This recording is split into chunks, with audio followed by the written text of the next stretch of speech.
Do love you, Leeds. Cheers, son. Hello, everybody. Welcome back to Imagine Not Being Leeds for your next episode of The Final Pint. I'm joined by the one and only Darren and Dillo from all the Leeds Bros. How are you doing, guys? All good, Matty. How are you? That a little bit of Imagine Not Being Leeds merch we see there hiding behind the mic. Yeah, it's a little bit, mate. It's a little bit there, mate. There's a little something. Yeah, a little something. You know, now we got 500 subs, a little something. You know, stroke the ego. Yeah, that is, mate. Chris, I got a lot of bits off family from Vista Print and all these pretty cups and all sorts. It was quite funny, to be fair. My Christmas a little bit more fun, but with Dylan got me and only Leeds Bros cushion. I see that. Mate, so I can just cuddle myself at night. Me and the missus got it. If I don't include her, she's right there on me. And the missus, yeah. Class. What are we supping tonight, lads? I've got a cider. I'm on a Corona. Again. Taking a look into the Corona at the minute. So Marie's and painkillers. Well, yeah, we'll take that, mate. I thought you'd say lemsip today, Dillo, but yeah, you're still fighting in there, aren't you, doing your bit? I am like on death's door, lads, to be honest with you. You know, I'm floating, if I'm being honest with you. I have to keep the hood up because my head is freezing, my feet are freezing. You know, no matter what I do, I just can't break this cold at all. But look, we battle on, just like Leeds United do, we battle on. Yeah, too right. Like Sean says here, just another point towards a great goal of promotion from this stupid, godforsaken league. 100%. Hey up, Matt. Hope you're okay. Congratulations, Matt Leeds as well, hitting 500 subscribers yesterday. So congratulations to you, buddy. Well done, mate. Well done, pal. Get through these few comments before we get going. We love you, Leeds. Leeds, you know that, Sean. Hey up, Elizabeth. Duncan's in the house. Evening, guys. Matt Leeds, we only need a 10. Swanson doesn't play every minute. We might as well start there. The press conference, I don't think there was much in it, but just touching on it off air, he sort of come out and said he doesn't need much work this side.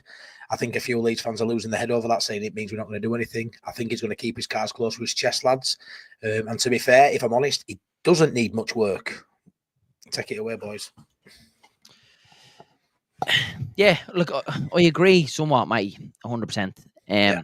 It doesn't need much work. Look, if Farky is going to say that, and look what you said off air as well, he ain't going to come out all guns blazing and go, yeah, we need a 10, yeah, we need a left back, yeah, we need a striker, Paddy might be gone, Verbo might be gone. Like, of course he's not. He can't come out and say that. He'll obviously turn around and go, I can see very little happen. He can't alert to other teams, especially the division that we're in, lads. He can't go around like every team that Leeds are looking for X, Y, and Z, because of course they're going to up our price. So, I don't see anything wrong with it. Do I believe for 1 second that Fark isn't looking at players for cover? Do I believe for 1 second that he's not looking for a bit of cover for 10 or maybe full back's position? Absolutely not. There's no way Daniel Fark and the 49ers are sitting on the hands, and they've proven since they've came in, lads, that they don't do that. The windows that the 49ers have solely had since they've taken full control of Leeds United, they've been really good windows, and they've recruited really, really well. They're not stupid people. They've done the obvious so far since they've came into Leeds United. We have trust in them anyway. Yeah, about you, Dillo. Yeah, exactly the same way Darren is there. Yeah, 10 out of 10 for me anyway, because I'm the young prodigy Leeds fan. Young. Many owners. Young.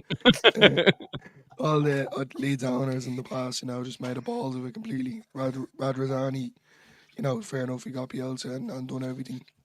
And we wouldn't be where we are today if it wasn't for him, obviously, and Bielsa. But yeah, the 49ers, I genuinely believe that they have their trust in Fark, but then, as Darren did say a couple of videos ago, I'd say he is on a tight leash, especially if next season we do get promoted. Yeah. Come January, I think he's obviously afraid to say a lot of stuff, on camera, as Darren said, because of other teams.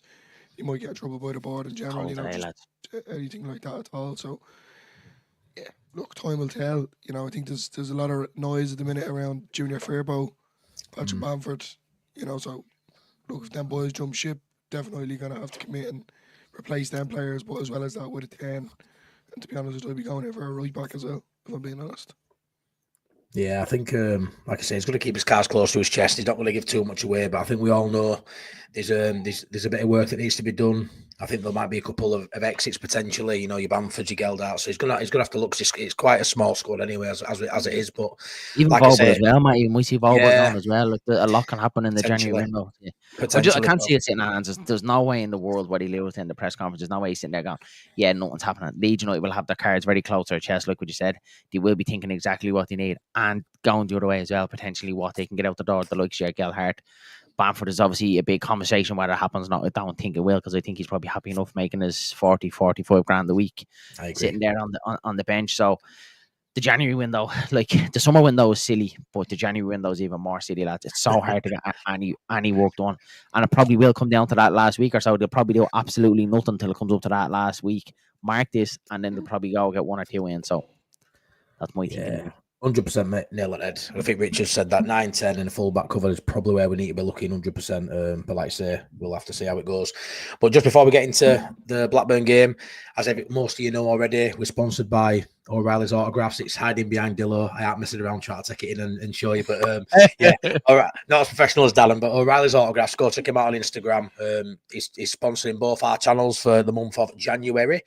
You can see certificates of authenticity, the shirts behind him, behind me, the Radaby sign frame, all genuine gear.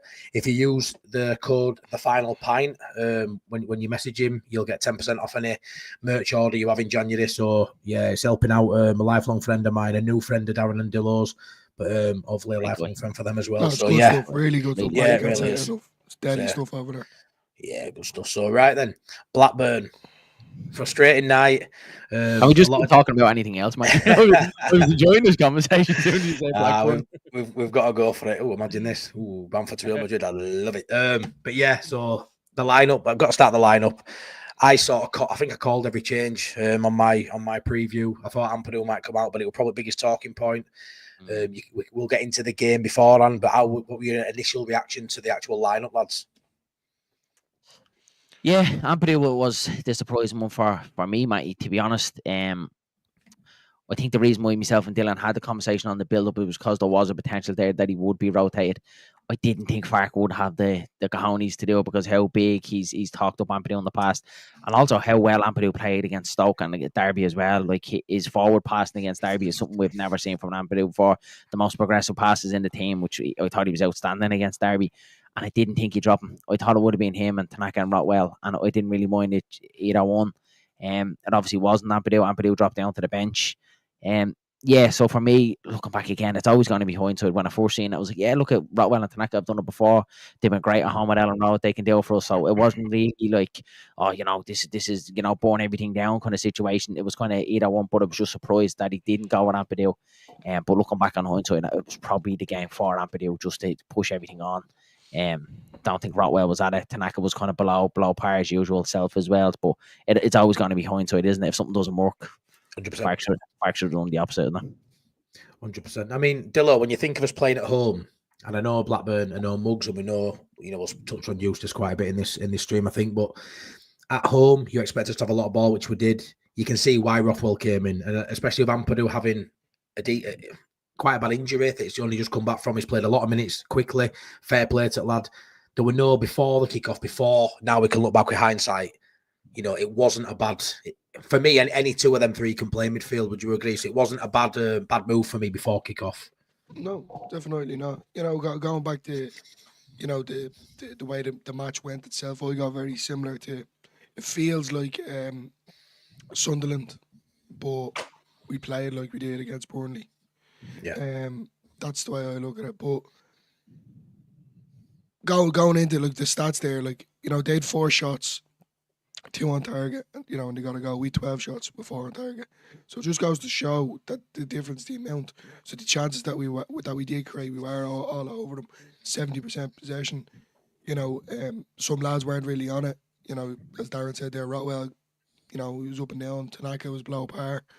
Dan James, I thought, I'm not going to say really, really bad, because at the end of the day, he's been quality, but this wasn't one of his best games. He kind of went missing. He didn't, kind of get going, to be fair. But Solomon, for me, was the best out of a bad performance. But it wasn't a bad performance as well, But then, yeah, like, Solomon was the one that was creating stuff, making some sort of impact, trying to, change something up, and to take him off, that was a scratch ahead for me. But yeah, look, we're just simply not taking our chances enough. Dominating the possession, dominating the game in general, passing, just playing lovely football. But they set up to frustrate us. At the end of the day, they knew what they were going to do. John Eustace did anyway, and he got us again. And What stings is a little bit more. It's just that it was at home, considering them 2 back-to-back away fixtures. It was on the up, but look, at the same time, we did get a point. It could come crucial towards the end of the season. Yeah, I mean, at 0-0, I would probably resign to the fact it were going to be a point, but then to score and then have obviously the concede straight after it really does leave a bit of taste in your mouth. But the results around us, I mean, especially after the Sheffield United defeat to Sunderland, Darren, that really perked us up a few hours later, didn't it? It made that point not look as bad. I mean, if we win that game and everybody else wins, we're no different, really, are we? So the fact that we, everybody else sort of dropped points and with Sheffield United not only dropping points but losing, that was massive. That really changed the momentum of that night, really. Changed the momentum and the feeling. You hit the nail on the head. Look at we gained. Yeah, it could have been more, but we still gained. We still got a point. Our goal difference is inferior as well. So even if Sheffield United do win the next game, we slip up. We still have an inferior goal difference as well. Superior goal difference. Like you said, when the final whistle went, I think if the game had have ended 0-0, I wouldn't have any arguments because it felt like it was going that way, even in towards the second half. No real quality from both sides. Leeds certainly hadn't got the quality. They didn't really have any want to kind of come out and try and press us and attack us as they only did when we scored. If had it ended 0-0, it probably would have been a fair result, but it just felt like that we were handed the golden ticket. We had it in our hands, the 3 points, and we just switched off. Just complete lapse in concentration from the lads. I've watched the goal back again today, Willie Nanto. I don't understand it. I don't think it was solely to him because I actually watched your vlog, Matty, which gave a better understanding because the one was obviously from the west stand, but from your side, from the east, you could actually see a lot more clearer. You could, yeah. And Nanto was basically forced to mark him. Yeah. It was a complete mix-up. Just a complete shit show. That's where you're someone like your Ampadios, excuse me, should be standing up. Your strikes, your roll-ons, them looking at the back on what is Willie doing, marking him. Someone peek it out on him. Like, I don't care, this zonal thing. The ball was whipped right to the back post. You could see Nanto was never getting anywhere near him, lads. Even if he was right beside him, he was always going to win that header back across the box. And then when he does, the complete disarray as well. Melee's in no man's land, doesn't know what's at to happen, and strikes all over the place, rolled on in as well. It was just complete lapse in concentration. But even before that, the break as well, lads, we switched off as well with so many opportunities, to stop it being a goal, and we just didn't. Complete lapse in concentration. So when something like that, when you're kind of handed 3 points and then it's snatched away from you just like that, of course it does feel like a little bit of a loss. Yeah. But then, as you said, then you see Sunderland doing us a favour, beating Sheffield United, and then it almost feels like it's grand. We move on. We've made a game. 100%, mate. I mean, we haven't looked too bad defending set pieces recently for me. Melia's getting a bit of stick for that. I don't know how you feel about that, but when you look at us, the side that was on the pitch for that corner, usually you'd have Firpo and Bogle as your fullbacks. They ain't that good in air. But this time you had Vober, centre half. You rode on Strauch. You had Ampadu at right back. You had Bamford on pitch. Bamford, with bigger. 5 out of 10, 50% of your outfield players there can all go win a header. So that's probably our strongest aerial 11 in that moment. I can't think of a player on the Gillavoga, potentially the only one who you could say is worth his solid air off that bench. That side that we're on there should be able to, defend that corner.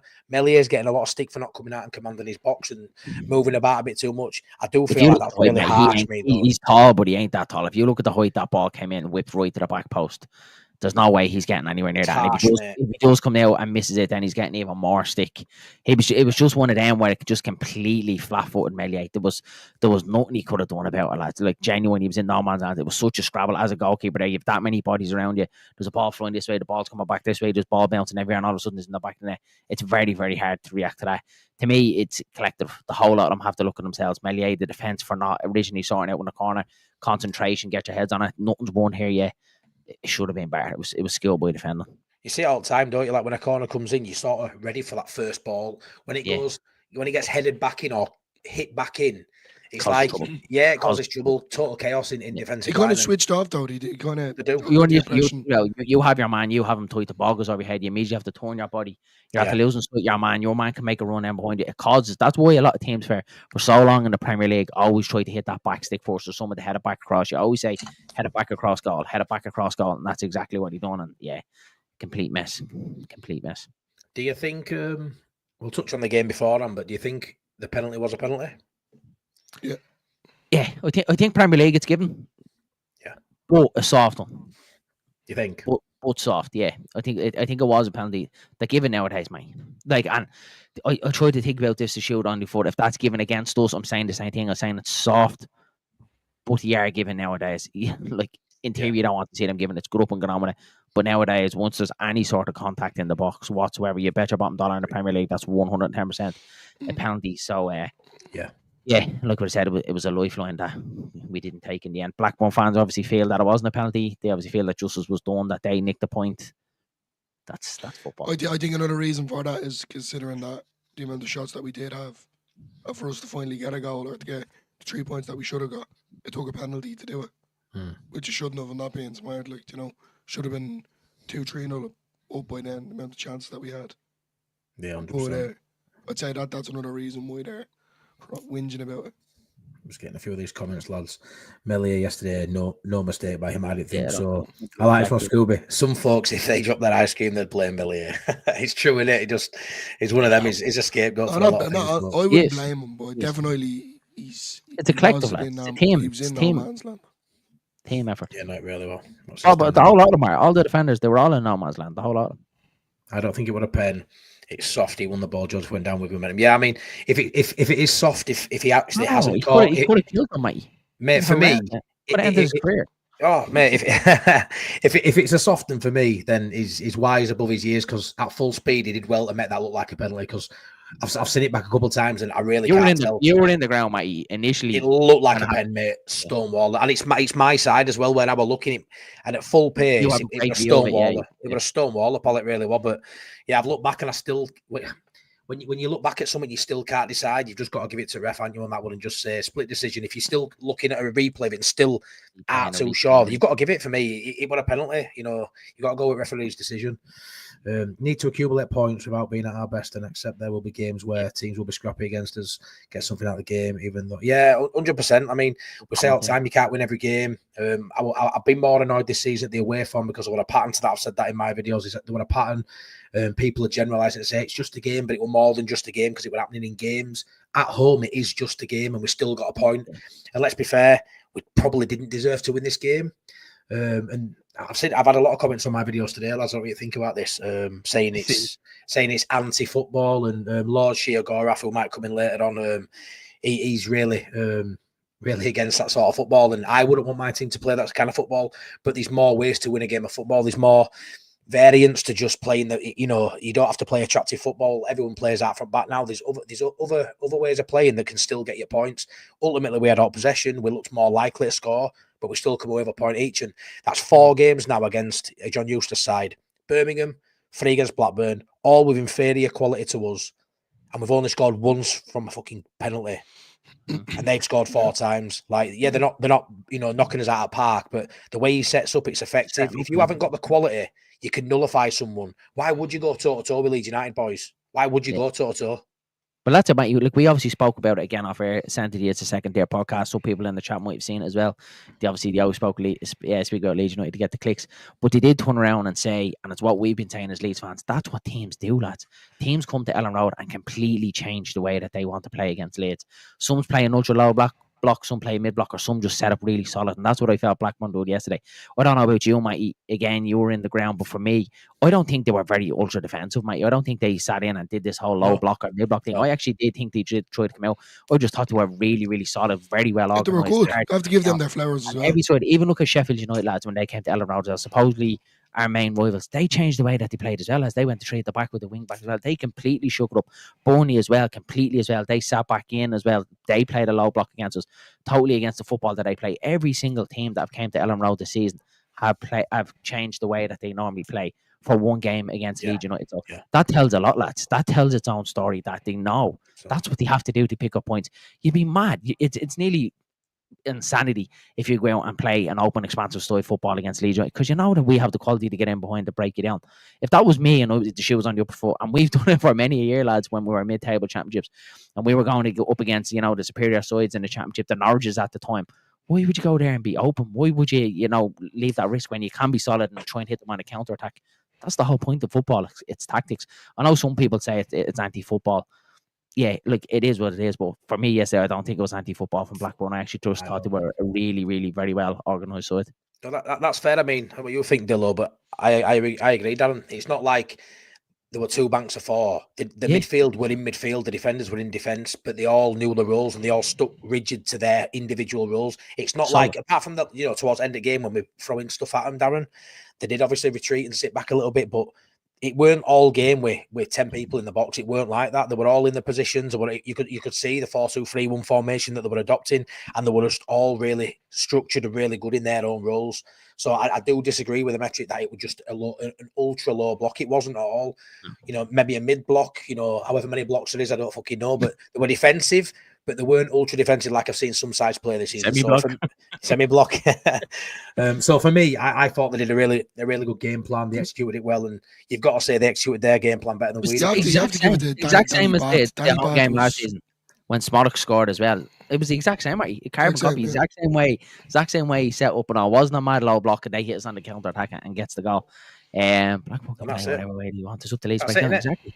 And we said that back when Joe Rodon did his post match at Millwall, I think it was, when we got bet 1 and he came and he said, there's not much we can do when we're coming up against these sides playing low blocks and mid blocks. Well, it was the same issue last season, these potential low blocks, mid blocks. How isn't there a plan B, to go against it? That's what I'm saying, Darren. Yeah. We can't keep going, and we can't be naive enough, and Farkin can't be stubborn enough to go, right, we're going to go out and play the same way.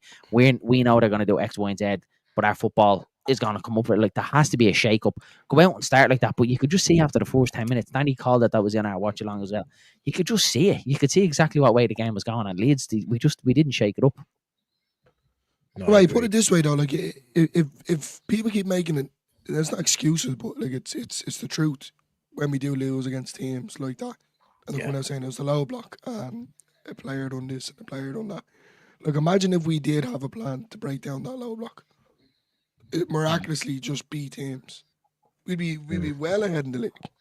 Our tempo was below par, Matty. Yes, I think that was the first time in the 9 games that I thought was really slow. That was the only thing. When every time you seen Solomon, he was kind of free flowing, trying to create something at a fast pace. Do you know what I think it was as well? I think that first half, lads, Rothwell's passing was off it. Yeah, very off it. When he's playing for us in centre of the park, he sort of dictates our tempo, doesn't he? That's what we're worried about with Ampadu coming in, because he tends to slow stuff down, although it hasn't been. But with Rothwell, those passes, first 3 or 4 passes, he would hit them too long, he would hit them short. He grew into it while they were on pitch, but you want that momentum set from off, don't you? And it took a while to sort of get going. And for me, Blackburn nullified a lot of our play, but the tempo's dictated by us. They don't dictate how we play football. And that was the annoying thing for me. I don't think any of us played particularly poor. Dan James didn't have a great night. Ruffled, but there weren't 5s out of 10s. Nobody played awful for me. As a collective, it just didn't work. But for me, the tempo is something we're in control of. But Blackburn are tired, as every other team is. But that has got to come into it, lads. It is hard to raise your game again. 4 games in 10 days over Christmas. It's difficult, isn't it? It's. I don't like giving excuses, but it's definitely a reason for why maybe it were a little bit off it. Is that fair? Yeah, 100%, mate. Sure, we've seen it. Like, the Christmas period is probably one of the toughest in the championship. It's a mental schedule. The travelling as well, and we 2 away games back to back as well over the Boxing Day, Stephen's Day, in the course of 3 days. So 2 back to back away games. But we've seen it as well, even during the season when we've had that 3-game week, the 3 games within 6 days, 7 days. It's always kind of caught us up. Like the Millwall one, the Bristol City caught us up as well before the international break. It seems to be our Achilles heel. And same with most teams in the championship. I'm sure if you look across there, that 3rd game of the week, it's probably the one where they always slip up. It's a lot of football, and it has been a lot of football. We're just taking the positives from a mighty 10 points from 12. That's a really good return, especially Leeds United at Christmas. Many times have they broke our heart over Christmas, lads. Literally ruined that Christmas, where you're thinking about how do we do that. Boxing Day last year against Preston, just couldn't believe we went there and lost that brilliant goal from Miller. But you're down about it. So, yeah, I think you have to look at the positive of this and that. I think that's a really good return over a tough Christmas period, 2 back-to-back away games. 100%, mate. Considering what our away form was like before we went into them as well.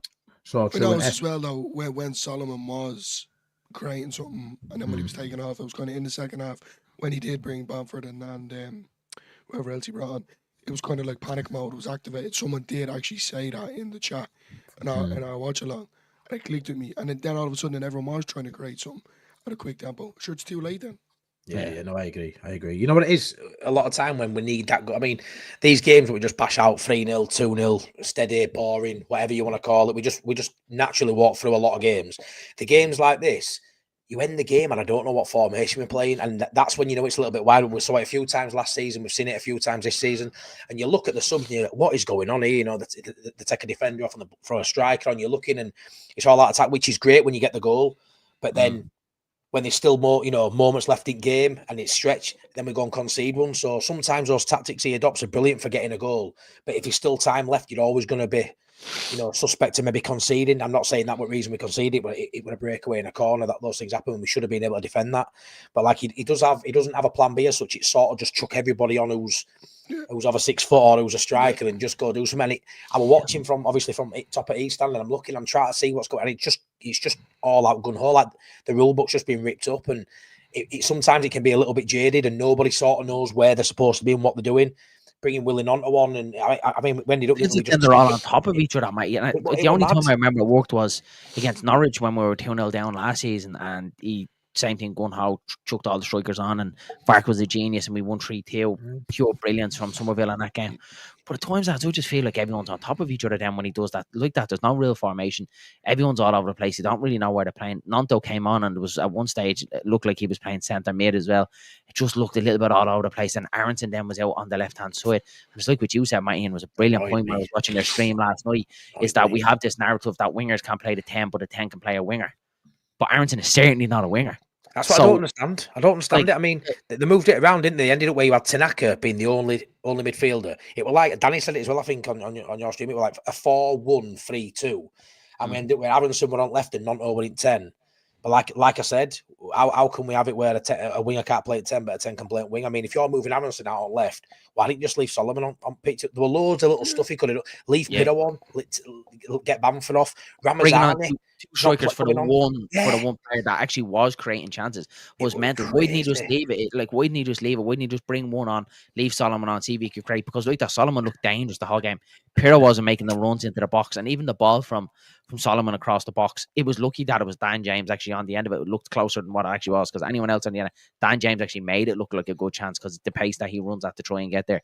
Pirro wasn't even making a run into the box to even make an effort to get there. So yeah, it's one of them, lads. It's always going to be he should have done this and he should have did that. But the Solomon one is still baffling me today. I don't understand what he's saying, because for me he was the only one with a little bit of a bright spark yesterday. He had to be keeping Pirro on for me there, 100%. Yeah, I have to agree. 100%. I mean, he's got his subs spot on a lot of times this season. I think he's got probably highest stats in the league for manager with affecting.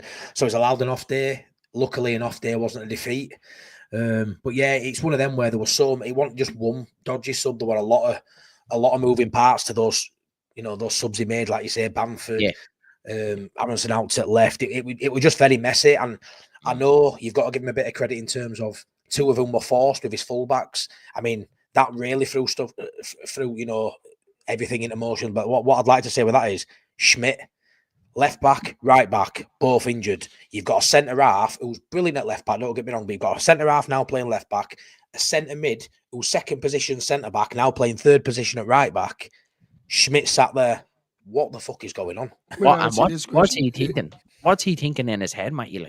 There has to be some sort of thought out. There has to be something not right there. There's no way in the world if someone like him, who that is his natural position, I don't even care if he's not up to speed, lads. This whole thing that he's not up to speed, he has to be at least be able to give 10 minutes, because everyone else, even Gilavogi, can give us 10 minutes. Yeah. So how can't Isaac Smith? And he's been here since the start of the season. Has anyone watched the press conference? No, I'm not watching it till tomorrow. Till our build. I was going to say, did anyone ask a question about Schmidt? I absolutely sure, mate, to be fair. I think they just sort of touched on there weren't many injuries. I think there's someone coming back potentially for the cup game. But I mean, I couldn't. They speak really quiet, don't they, the journalists, and then Farker's really clear. But I think it might have been Firpo potentially. I mean, Danny might be able to tell me he watched it. But I don't think he touched on Schmidt. Thing is with Schmidt, I had someone in, I can't remember when I was someone in my chat, and he was saying on my video, he's building his minutes up, and I agree. But where's he building him up now? Like, he was building him up. I mean, 2-3 months ago, he was getting 5 minutes, he was getting 10 minutes, but then it's stopped now, Dillo. He's not even getting any minutes now. So how's he supposed to build his minutes up when he's getting 0 currently? But what's annoying is what I love about this team this season, and what Fark and just the overall about Leeds. There's so much expectation for us because of last season. But last season, we hadn't got anyone that could come off the bench to make an impact. So, seeing Schmidt on the bench and, you know, Nanto coming on or James coming on, whoever it is coming on, you know, you're going to get excited. You can't believe that like that bench that we have is just completely unreal. Like, so for Schmidt now to come on, it's kind of a bit of a dagger in the heart. You know, I'd say he'll probably play against Harrogate, but Hopefully. That's if like it's a major if, like, especially if Firpo comes back, he's still out, and you know he'd probably give him a run as well. You know, like, it's feeling very Charlie Cresswell to me. It's feeling very much like that, where we're all looking and saying there's a massive hole in a position here. You've got a decent, talented player, we think, sat there, and that's his position. Why aren't you playing him? And then obviously all that came out with Charlie's attitude and stuff, which notes come out about Schmidt. We haven't heard any negativity, you know, regarding attitude or problems. It's just been little niggles here and there, but I don't understand why you stopped playing him. And you know, those fullback positions, it's evident now we need. It's like now we need to go buy fullback cover now because Schmidt's not even. That's what I feel. It's strange, isn't it? Why is he on bench? Why is he even on bench? It was kind of getting a run, lads. Like if he's getting like that bit parts here and there, and we were kind of getting these injuries, but like, oh, we're fine. But now it's got to the stages where, because Smith doesn't seem to be playing at all, I don't really understand if Fark doesn't fancy him at least, not even for 5 minutes. If he doesn't fancy him that long, then what's he doing taking a spot on the bench for? Is he some way punishing Smith for like a potential falling out? I don't really understand. But why take up a spot on the bench then that you could possibly have someone like a Gelhardt in there who actually will try to come on, and if you need him, if you're not going to use him, I don't understand the situation about it. And like it feels very kind of square pegs and round holeish when if the answer there is someone that plays that position. I know Danny was saying in the chat that Fark has already spoke about that he sees Smith being a winger. There's not a hope in hell, lads, that Smith is getting into the side as a winger. Not a chance in front of that four that we have, not at all. So yeah, look, for me, Harrogate won. That's the one I'm looking forward to see what the situation is with Smith. If he starts, if he's on the bench, if he gets a couple of minutes run out, I think that'll be a telltale sign exactly where if he doesn't play again in that game or doesn't get any minutes or doesn't start, I think we could probably nail down that it's an issue between him and Fark. It's got to be, mate, because it's all like saying he's a winger. I don't think look at when we signed him. We had 4 wingers through door. I don't think we signed him as a winger for me. I think he's a bit of a utility. He can fill in there. He's played there for us, what minutes he's played, but you know, for St. Gallen, he played right back and left back more than he played the day before we signed him for St. Gallen in Europe. In Europe, it's a crazy one. It's got to be something, you know, on training pitch. Maybe it's an attitude, but I don't know, because now there's no excuses. Like there's holes in that. Is it maybe a Jed Spence situation like it was last year that he doesn't like it? What a 49er signing, lads. Jed Spence at Spurs, like he's doing decent at Spurs this season as well. Yeah, it's just sometimes managers and players don't go on. It doesn't make Smith a bad player. Look, it's hard to kind of comment on it. Is it a good sign? Is it a bad sign? And we haven't seen enough of him yet to make any sort of opinion at all. If it is one of them where he doesn't get any run-outs, then we can turn around and say it's a bad sign. But we can't comment on him whether he's a good player or not, because we just haven't seen enough from him in a lead shirt. Yeah. Just a quick one here, bring this up, Danny.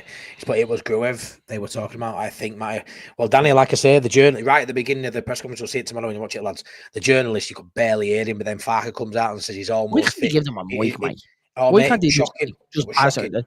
Just pass around the room. Whoever's next for the question, they clearly always have, like, whether it's like Adam Pope or not, they always have it. You know, who's next? Your turn next. Why can't they just give him a mic? Like even us, definitely have got little mics, mate. We can plug it in his phone and solve them. Even give them a land, like.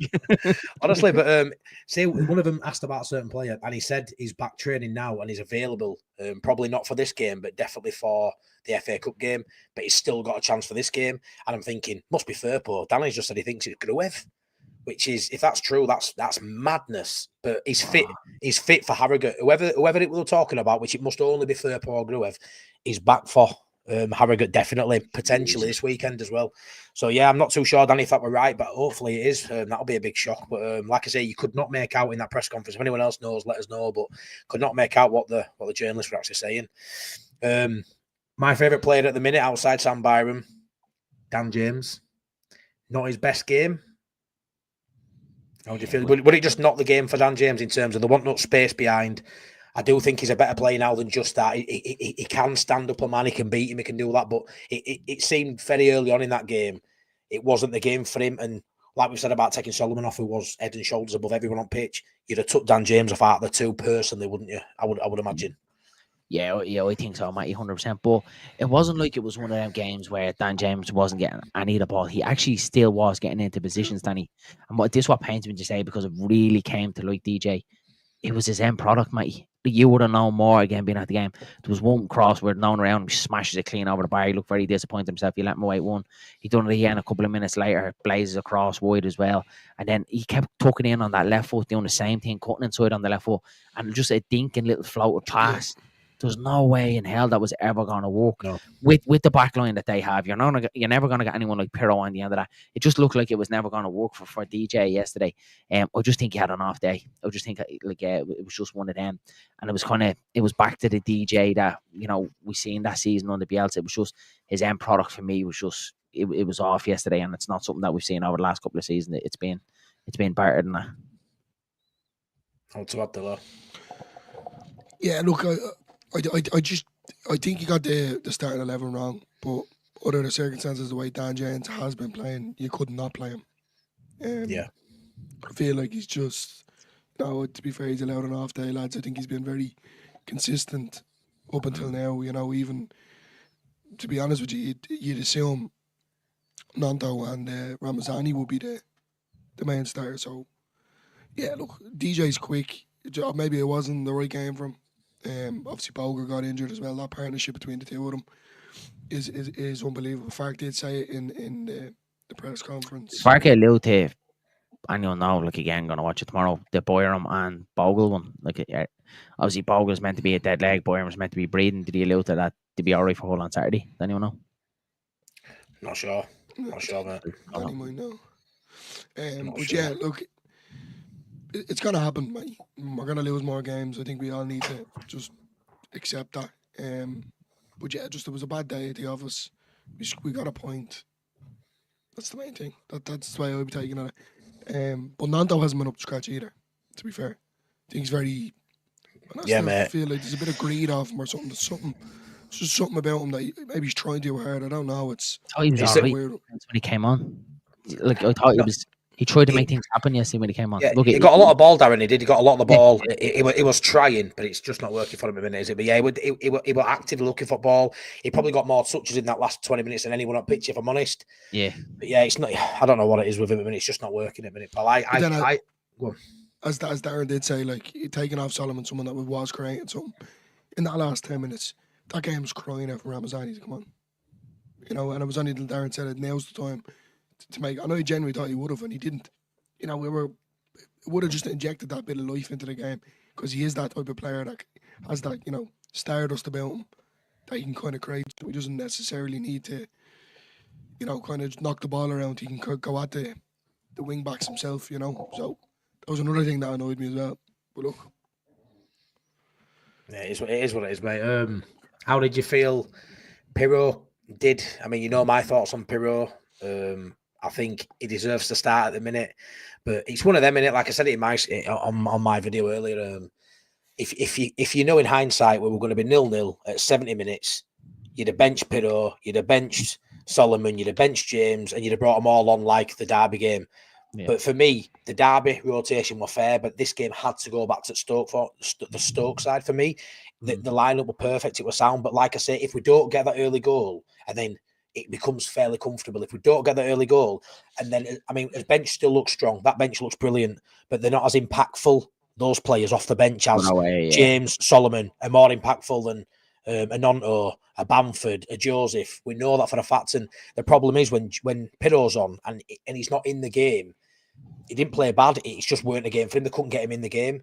But if he's coming on 70 minutes, I probably fancy him to get a goal, lads. I ain't going to lie. It's a difficult one with them, What do you think? And yeah, it was like vice versa, because we obviously seen Joseph against Derby, and that was a little bit kind of like, because especially how well Pirro played at Stoke, getting the 2 goals, and is decent. His general play was good, even apart from the goals that he scored. So Joseph was a surprise when he started at Derby. Thought he was poor, handed a short back to Pirro, and then Pirro was poor yesterday. And it just seems to ebb and flow, that striker position. But I think he just has to stick with it, Matty. I think he probably should have just had the cojones to go with Joseph again, or to go with Pirro again at Derby, and be, especially after scoring 2 goals, just to continue that confidence. Imagine if you kind of nicked another one at Derby, you're talking 3-2, and Pirro's confidence is kind of up. So I do think Fark is a little bit to kind of blame with that there as well.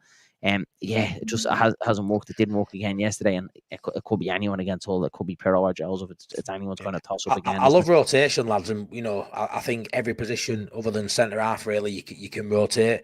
But I do think that forward for us, that centre forward, just needs to be stuck out. We say it every stream, don't we? Stick at it for 5-6 games. You're always chopping and changing it. Yeah. Always happens. I mean, even if Joseph played really well for 2 or 3 games, but Pirro came off and got a goal in those 2 or 3 games, he's reverting it back to Pirro. You just need to leave some longevity to one of the players. It doesn't seem to happen. Like it's been Pirro, Joseph, Pirro. It'd probably be Joseph again on Saturday, like you say, and then I think Joseph should start. Yeah. Yeah. I mean, 100%. Yeah, he's away from home as well. Away from home. I don't know. Yeah. Well, I can't disagree because, like I say, if it's tight at Hull, Pirro's coming off a bench and getting you a goal for me. It's just such an hard dynamic. It's trying to get everyone into that loop. Then against Derby, lads, and again, just playing the devil here. Against Derby, then everyone was saying, if Pirro had been on the bench, he would have taken one of them chances because we created so much against Derby and we couldn't score. And everyone was kind of saying, it was definitely the game for Pirro. Should have started Pirro. He got 2 in the last game if he had started. So it's always going to be one of them, lads, isn't it? If he doesn't do it, and if he does it and it doesn't work, he should have done it, the vice versa. So, but I think the only thing is with Farke, lads, he needs to just try and nail down who exactly he fancies more. And it's like what Matty said, just stick with them, give them a good one. And that was the perfect time to do it. Pirro getting 2 at Stoke. And like what you said, Matty, he doesn't run around the pitch. He didn't run his socks off like an Aronson, like a James, like a Tanaka, like the midfielders. He doesn't work himself into the ground, so he should be more than capable to go to Derby and start that game at Derby again, whether it's tactics or not. But I just think after scoring 2 goals in rich vein of form, I know he kind of got the assist at Derby as well, but he probably just should have started him and just continued on. He's my number 9, and like what you say, give him 4, 5, 6 games in a row and see how he gets on there. Yeah, 100%. I agree. Tom Walton says, feel like we just need to get through this whole game. I think some of them look leggy. Then we can completely rest most of this team for the FA Cup. Yeah, I agree. It's Hull away in a bad end to this tricky run for me. It's a Yorkshire derby, yeah. Could be a tricky game. You know what I'm like, lads. I tend to say we're going to hammer every team, and it usually bites me on the arse. But, regardless, we come out of this game, hopefully. We don't lose. Hopefully, we get 3 points, obviously. FA Cup games are really good time to freshen it up, give some of these players a bit of a rest while giving some of these fringe players some game time. So it can't come soon enough for me, this FA Cup game. And get a few players in the door, hopefully. Hopefully, mate. Yeah, you see, it frees up a few weeks now, doesn't it? Where as soon as we get this, I think it isn't. Do we play after this weekend? Do we play at the weekend and then the following weekend? It's the 11th then, yeah. So there's a nice old training session, all that. Yeah, that's exactly. First time for a month or so, then that in it, and like you say, time to bring some people through the door.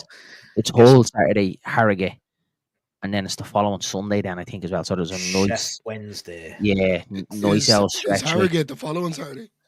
Yeah, so Saturday Hull, the 11th, then Harrogate, and then the following Sunday, then Sheffield Wednesday at home. So a good, nice old stretch there, lads, in for players to rest, recover, work on a couple of things as well. Yeah, 100%. Let me just, I've been starting some comments. Let me get back in the, honestly, chat's popping off like mad. You're stressing me out, but I'm loving it. Thank you so much. Please subscribe to all the Leeds Bros if you're not already. Where have you been? And stick a like on video. But I'm going to try and get through these starred ones. But yeah, thanks so much. I love an interactive chat. When it's just me talking, I like to pull up. You see my streams, lads. I like to pull up every single comment. It's so difficult when it's hard. You want to hear everyone's voice, but we do. At the start, Matty, when we only had 2 or 3, I was like, it's even got to 20 now. And you're like, geez, he's like, what's going on? He's mental. But yeah, thanks so much. You feel bad when people are here watching and you can't read every comment, otherwise we'll be here till 4 morning, which some people won't mind. With loads of cans in the fridge, Matty, I don't want. But yeah, just it will be the final point. Flag a few of these up and then we'll get back onto normal chat. But yeah, we won't touch too much on them. But the Rat Harrison coming back, so I've heard that today. I don't know if you've heard about that. Maybe him coming back, looking at they can terminate, send him to us, and then we'll try and get him back out for me because we don't need any more cover on that left hand side. We don't want any rats coming into the dressing room, do we? To be fair, mid-season. Anyone upsetting that? I mean, that is a good shout, left wing back, but to be fair, nah, not for me. Not for me. Arthur says, why buy Schmidt? Put Ampadu at right back. Yeah, I don't know, mate. Yeah, I'm with you on that one. Fair play. So I don't know if I've got these in right order, Russ, but Russ has touched on the presser.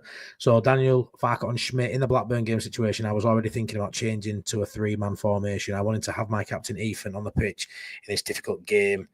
We had the chance to play with 3 centre backs, and that was the reason I brought him in and not a natural replacement. Yeah, no.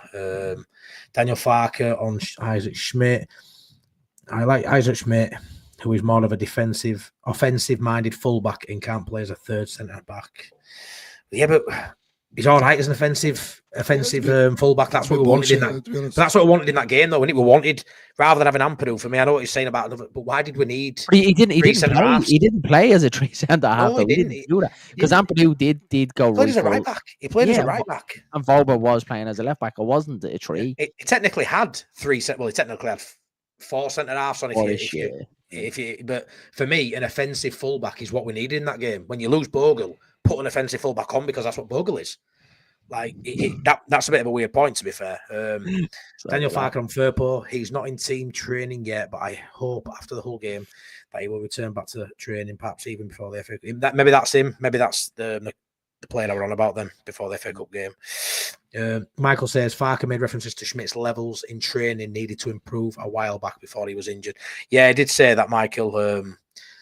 It must still be that must still be the issue for me.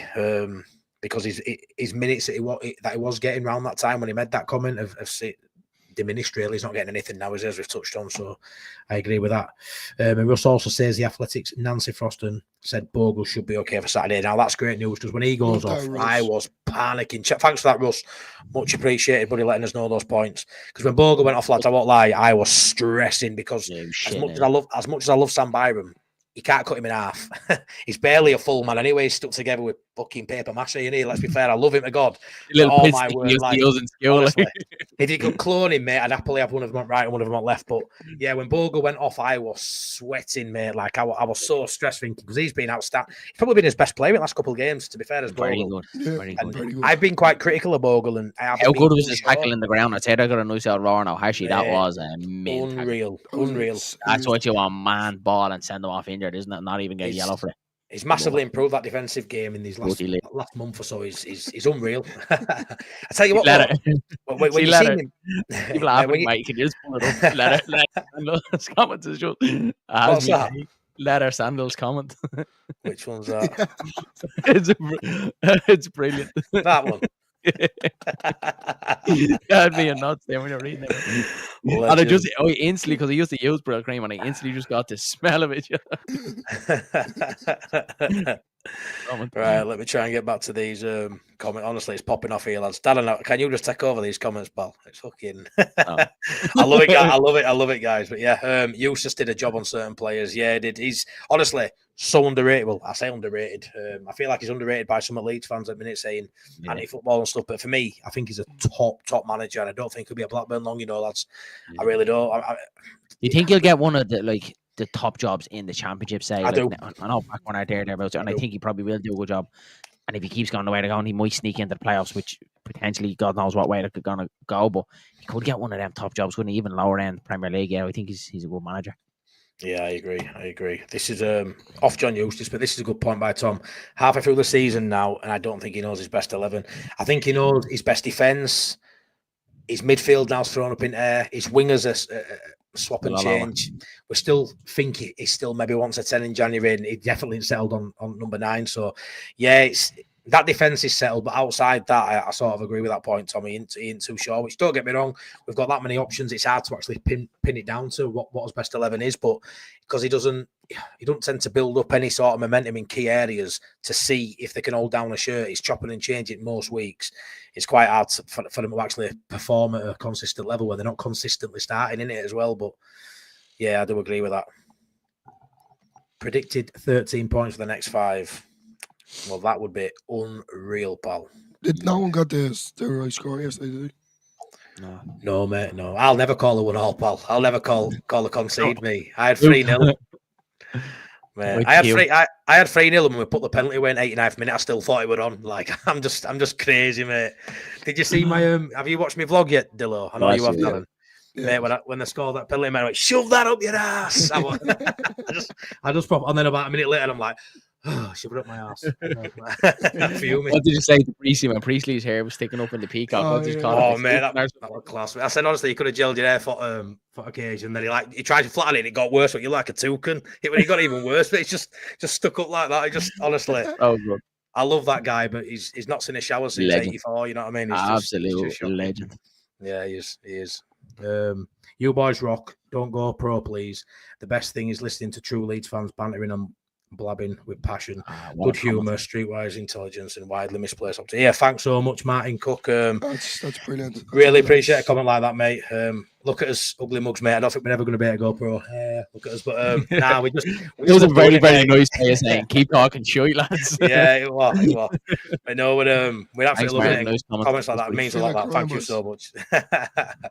Thanks so much, Andy Rowe. If we don't beat Hull and Harrogate, we will be a distraction. Then the following league game, negatives will creep in. Windass will be giving Melier kittens. Don't be saying no bad about Melier. I can't cope. I absorb so much Leeds content. I could genuinely do this all day. I do most days. Can't get enough. You're like me, you lads as well, aren't you? Like when you're at work. I mean, I fill my day with, you've got 3 or 4 really good ones we watch, and it's 4 or 5 hours in it while you're at work. Driving and stuff. So on the way to work, lunch break on the way home when you're at home. Yeah, unreal. It really and then is you get it down, you have to put my phone on charge. Boy, you might be working all day. Yeah, just watching Leeds content as well. 100%. That's a fair comment by Philip, innit? To be fair, all our wing backs are more attacking. In all fairness, apart from maybe Byram, who does get forward, but he's probably the only one you could look at and say isn't a naturally attacking wing back. Whereas Bogle and Furpois, so it's a bit of a weird comment by him, really. Scuba says Pascal, Rodon, Ampadu, Vobert, Gilavogi, De Bayo, 6 players who can play at centre half, especially in a free. Byram, another, that's 7. Though likely one of those 7 I play as one mid anchor man too. Do you think we'll see much a Gilavogi this season now? Everyone's sort of back, or do you think apart from probably against Harrogate, Matty, would you? Yeah, but 100%, yeah. I'd like to see him against Harrogate again. You'd like to think so anyway, though, wouldn't you? Just to mix it up. Hopefully, I mean, it's someone else who could play in 2 positions, and Well, if he's brought in for a level as cover for the injuries that we've had to play in the Championship, surely he's at the level to play against a Harrogate side in the FA Cup, so he should be starting that game. What a man, though. You'll probably find him playing at left back before he plays in his natural position. That's the way it's going. It's one of them. What a man, though. Honestly. No, I know. You just. Hey, Peavy, hope you're well. Thank you. Baby. Thanks. Hey, baby. Danny says, special like, subscribe to both channels, please. Myself and Only Leeds Brothers. Cheers, and the man. Didn't Melier actually take somebody out yesterday? That's maybe coming for a cross. That's the first. Yeah, I did. And honestly, I stood up and I applauded that. I went nuts. He really did. It was a brilliant cross. Their delivery at ball, all game were fairly good when they got into good areas. And that one, he came out and he absolutely took the ball, fair, but did clean him out. And that was something you don't see much from Melier. That was him commanding his area. That was him taking it on himself to go above and beyond defenders and clear that ball. And for me, if you don't get that touch, the Blackburn man was favourite for that ball. And that could have been a goal. That was a really hairy moment, that. And for once, he showed he has got it in his locker. He can do that. It's just we don't see much of it, but it was brilliant. And what I'll say is, yeah, it was a draw, but I do feel like over the last few weeks, because I don't massively credit him with these clean sheets we get because it's a collective like that. Yeah. So sometimes he doesn't even have a shot to face. But these last few games, lads, he's made 1 or 2 saves a game or 1 or 2 big moments where I feel like he's saved us the points. I feel like he's winning us points now. Is that fair, or am I over-egging it because he hasn't done bad? No, I think so. We obviously touched on it before. Stoke, when he made the save against Stoke early on the first 2 minutes, that's what you want your keeper to be doing. I think at the minute the way Leeds play football, we're never really going to be bombarded with shots. So when he is called upon, he needs to kind of do his job. And then it was just there for a while, like it was hologram hams, especially against Portsmouth the first day of the season. Everything was let by him. We know the mistake of Sunderland, and we've been through that. But since Sunderland, as he's really, really came up trumps for us, any opportunities came up, he has saved us. Has he been made match-winning saves? No, because we don't want him doing it. Because if Melier is getting man of the match, then there's something seriously wrong now. So as it is at the minute, when called upon, make the odd save, come catch the ball, clear it, and just be there. And yeah, for the last couple of games, he's been solid enough for me. And I'm probably one of Melier's not biggest fans. Yeah, I have to say, kind of the same, to be fair. Look, yesterday was in no man's land, but our last couple of games, he's definitely stepped it up. Things in the past, we'll leave it at that. But as far as like he's all right for the season. Do you know what I mean? Yeah, no, he is. I think if we get up to the Premier League, it needs to shape up completely. The whole goalkeeper scene. But yeah, look, he does a job when he needs to. He pulls off unreal saves, but he does silly, stupid things. But look, at the minute, he's definitely knuckled down, and he's got us a few points, to be fair. Tony O'Shea says there as well, like he's prone to his mistakes. I think, yeah, he knows that. I think we all know that about Meslier. But again, like you have to give him his flowers. You can't double down on your comments and say no, we should get him out. You have to. It's clear to see the last couple of games he has been good when called upon. He has been making decent saves. He has got that in his locker. If he kept his performance like that consistently all the time, that's the Meslier that we wanted. That's the Meslier we seen when he first came into this Leeds United side. It's just there's so many holes in his game, and we've seen it that he is. Is what Tony says. He's prone to the odd clanger. Yeah, 100%. I say Richard says he is when Meslier is making the saves that he needs to make, unlike Sunderland and maybe Preston. Yeah, I mean, he's not setting world alight, but I'm very critical of him not coming up in big moments, moments where sometimes you can't, he makes these errors, but it's some moments where you can't even blame the keeper, but keepers often come up with world-class saves or really good moments. Bamford, I don't rate him. He still scored a worldie away at Peterborough. It's rare, but he did it. What I'm saying is, with him, he makes mistakes like a lot of keepers do when they get highlighted, but he doesn't win us any big point. He doesn't make a save what he shouldn't save, if you get me. Very rarely. I feel like recently, a couple of games he's been coming out, blocking shots. I can't remember that home game recently when it balanced and he came out and he made a really good stop, didn't he? Came out of his area, made a stop. The Borough one, it was like this slurry one. The Borough one, yeah. Brilliant. And then like that Blackburn game there, that punch out, it's just a basic punch out. Most keepers probably do it. It's something that we're not used from though, mate. That's the thing. So maybe I'm over-egging it, but it's nice to see him doing that, and it's stuff he doesn't normally do. So maybe I'm overhyping him, but I'll overhype him because sometimes I do, give him his stick when maybe he don't deserve it. I don't know. It's a difficult one. I'm not a goalkeeper. I don't know anything about being a goalkeeper, and it's hardest position on pitch to a degree because every mistake's a goal in it. It's really hard. So especially at Leeds United, it's we haven't had a decent keeper for a long time, really, have we? And it's hopefully next season, we get that sorted. Whether something happens with Meslier and some aliens come down for space and give him all his talent back out of that basketball, like on Space Jam. But give him all his talent back that he had 5 years ago. I don't really know what happened with him, but what a film that is, though. Oliver Kahn and Gigi Buffon. Honestly, mate, it's like that. Someone took all his talent about 5 years ago, and maybe he's just getting it back now. But fair play to him. I've got to give him his flowers for some of these stuff. But like Lever says here, Lever Sandals, Mellier's never had a good quality mentor, has he? He ain't, mate. He really ain't. Like Darlow is supposed to be a good pro. He looks anything but really. He's having an all right season for Wales, but he don't look like he's at arse for pushing him. Joel Robles, what are you, a good backup? Probably not. Casilla, we all know about him. He's sort of been left. He's sort of been left under dry for me. Just left out in front of all Leeds fans for all to see, and just he got took out. Didn't he? We thought Darlow was the one, though, lads. When he brought Darlow in, we were like 100%. Brilliant. This is great competition for Meslier. You have the experienced goalkeeper behind him to push him. If he does make the odd clanger, we can have this goalkeeper to come in and kind of settle everything down. But yeah, he's probably been a very, very probably the one that the 49ers have got wrong is Darlow, because even when he has been on, he doesn't feel he wants to go. Scooby does. Go on. I'm not telling him what's land for the year. I'm not solely blaming him, Scooby. Just in general, I'm talking about Meslier. The goal itself was group effort. I can't, lads. I didn't got the energy to have the argument. To be fair. You win. Meslier's unreal. Yeah, Meslier's the best goalkeeper we've ever seen. That's a fair point. Casper, our last safe pair of hands. I'd say Rob Green, then maybe him, mate. Yeah. Chris says he has been commanding his area. More look at his performances, but he saved. Yeah, that's the performance that eluded me. That was the one where he was like, "Wow, where's he been for a while?" But everybody wants fringe players against Harrogate. Surely the objective is to win at all costs. Yeah, but you should. Do you agree with the Harrogate squad, lads? It ain't going to be 11 changes. It's probably going to be, maybe that defensive unit might stay the same. You might get 4 or 5, if even. Fringe players in there.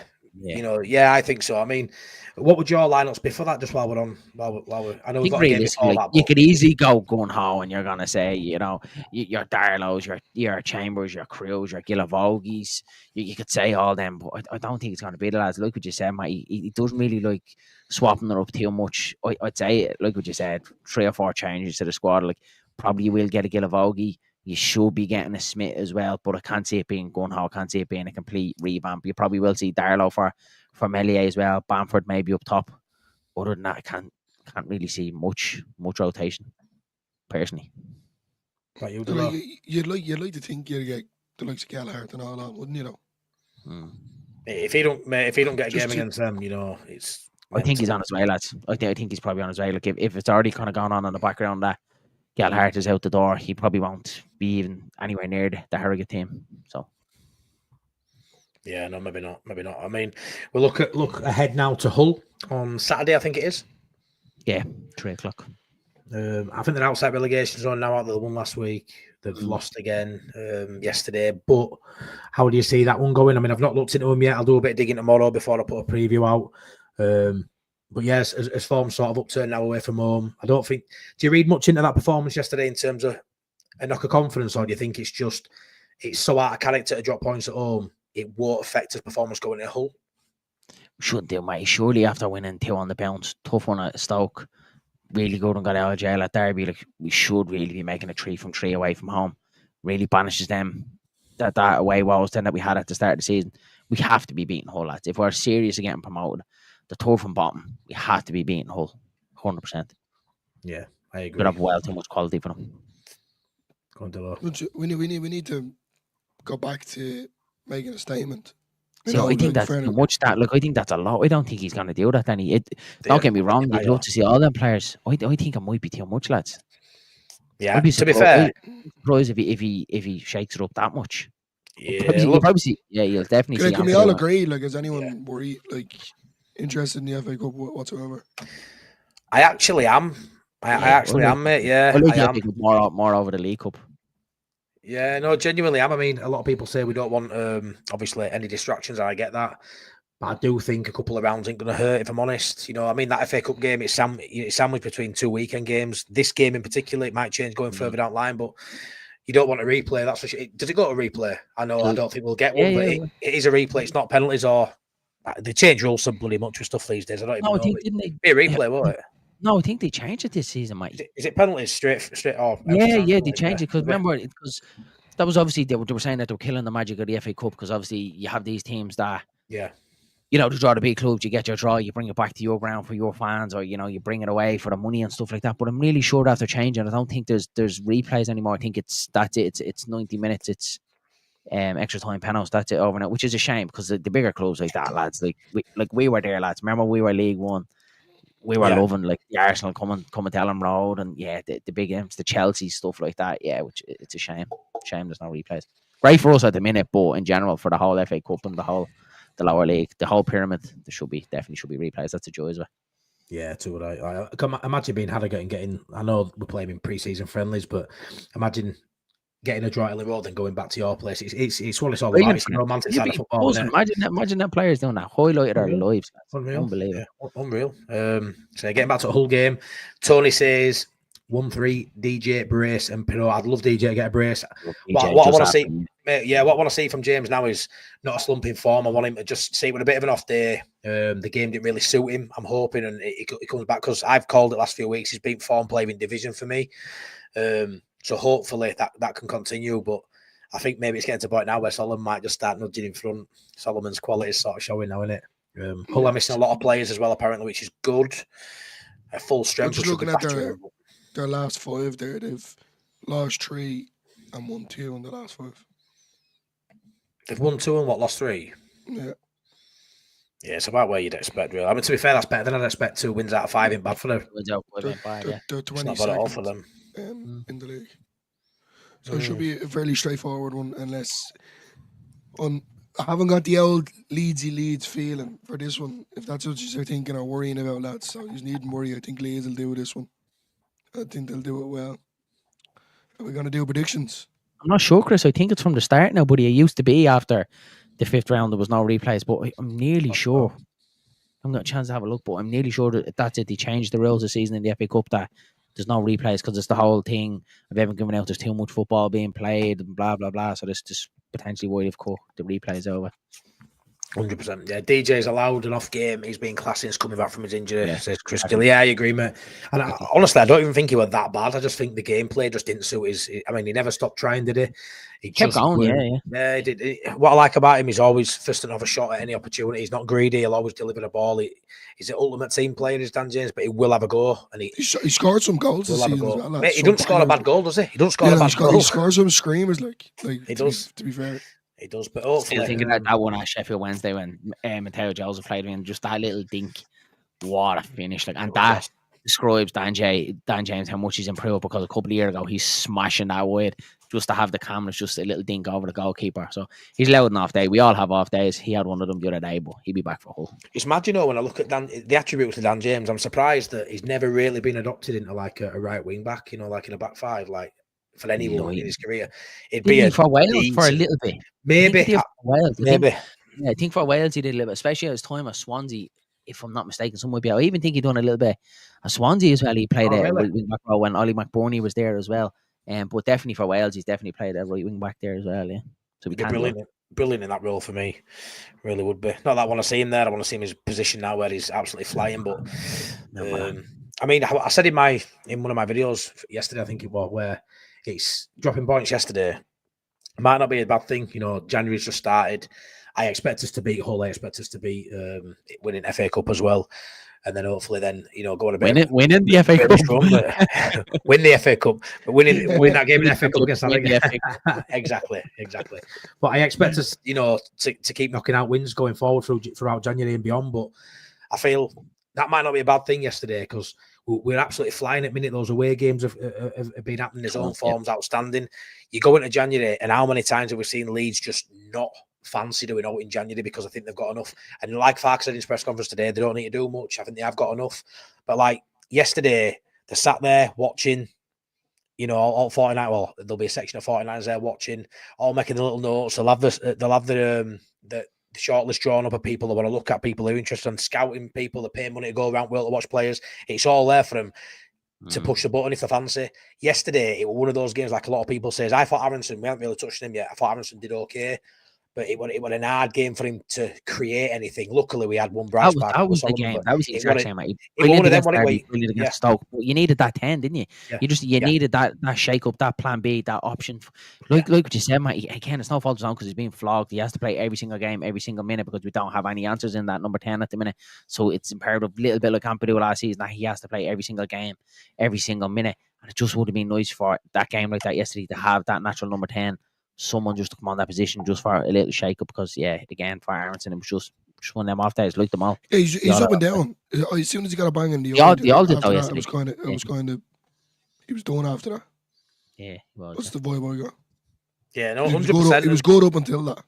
No, he was. But like I say, we might have dropped points yesterday. It's a negative, obviously, not winning, but it might have just planted a bit of a seed in some people's minds in background at Leeds United, where they're thinking, we saw that today, it just didn't work. Can we take a risk? So sometimes, a performance like that sort of, you might get something good out of it. They might look at it now and go, we have to go get a 10 after that. Might straight, at full time, it might be a case of, right, let's go, let's have a meeting, let's discuss these potential signings we've been looking at. Let's go for them, because we can't have that performance again. Can't have that again and again, which we do sometimes see. And we've all said the one position, really, if we do need it, probably will be a 10, maybe just as backup, but someone, maybe a different profile. And like you say, it was evident yesterday that lack of quality were there, or that quality just weren't there yesterday. So for me, that might be shining light coming out of a bit of a crappy performance yesterday, that it might have alluded that to the lads in the background. Put the blinkers on. We bet 100%. Handy there yesterday, and it puts the blinkers on them. Yeah. 100%. What's Evie said? I've always said that DJ will be good at it as well. Yeah, it'd be brilliant. He's got the attributes for it, Evie, 100%. Sean says, no matter, we will win the FA Cup. Don't back down. All right, mate, we will win the FA Cup. It's all right. In my lifetime, hopefully. 10 minutes of injury time against Blackburn was futile. Mate, it was mental seeing Borg up and say 10. I thought there was subbing Aronson. I thought, what's going on? But we've got 6 subs here. What's going on? Crazy, but yeah, 10 minutes. What unreal. We have the smallest squad in the league, so they better get some players. Yeah, it really is. It's crazy because we've got a brilliant squad, but it's not really. You can have a big squad and be packed out with 5-6 kids, can't you? Ours is, however big our squad is, apart from DeBeo and Crew, it's actually, they're all really good players, whether they're starters or not. You can argue that Guillebeau is not a starter or whatever, but it's you won't be bothered with most of that bench playing as starters. So if you look at that bench, Matty, like most of them start for every other championship team. I agree. That bench against Blackburn. Even Sheffield United and Burnley, mate, when I look at their team, 100%. I'd take Gilavogi over some of these players I'm seeing playing for them. Like, I genuinely would. Yeah, I agree.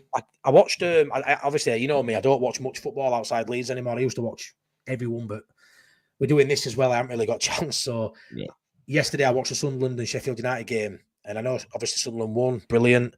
Really exciting young English talents they've got. I'm buzzing for Sunderland. I'm sure you all agree you'd rather Sunderland come up than some other teams. But I want impressed with Sheffield United. I really like Harrison Burrows for them. I think he's a really good player on that left.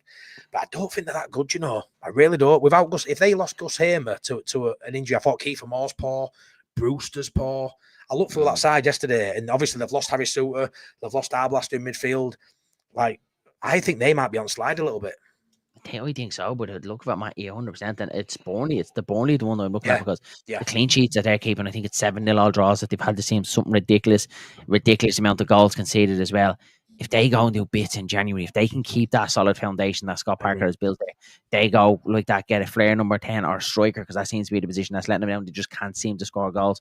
If they go do the obvious in January and get a good striker, it'd be Burnley, lads. So yeah, I agree. I mean, we all sort of laughed when Scott Parker came in, didn't we? We were all like, well, I know I did, I know Joe did, I know a lot of other content creators were buzzing that Scott Parker had come in because it sort of like felt like it watered down Burnley's chances, but really it probably heightened it. You know, he don't play good football. It's crazy that only a few weeks ago we were I don't think we were top one, we were second, third.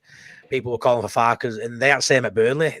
They're still getting it now because obviously they're third. There's still Burnley fans who want rid of Parker, and it's wild, really, but we want more for his money, don't we, than just results sometimes, which is crazy because where we were 10 years ago, we'd have done out to scrape a 1-0 win against anyone. Beat Cardiff. I say it all the time on this channel, you went there, we beat Cardiff 2-0 away. We'd have absolutely been over.